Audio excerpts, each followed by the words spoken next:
आता सफोकेशन या शब्दाचा अर्थ समजून घेऊया. सर्वप्रथम मराठी अर्थ. गुदमर किंवा गुदमरल्याची अवस्था.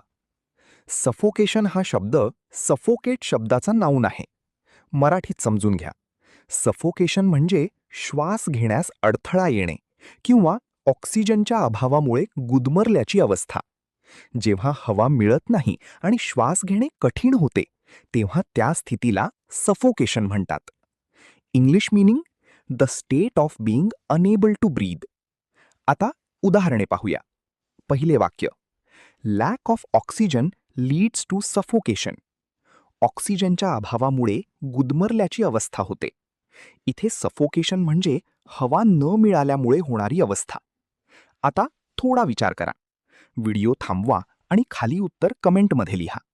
Suffocation means A. Breathing easily, B. State of no breathing, C. Running fast, D. Sleeping. तुम्हाला इंग्रजी मोफत आणि सोप्या पद्धतीने सुधारायचे आहे का? नियम अकॅडमीचा बेसिक इंग्लिश व्होकॅब्युलरी आणि ग्रामर कोर्स पूर्णपणे मोफत जॉईन करा. आत्ताच हा नंबर नियम अकॅडमी इंग्लिश नावाने सेव्ह करा. 9270275060. नंतर व्हॉट्सॲपवर हॅलो सर असा मेसेज पाठवा. दररोज व्हिडिओ प्लस MCQ सराव मिळवा. नंबर सेव्ह केल्यावरच लिंक उघडतील.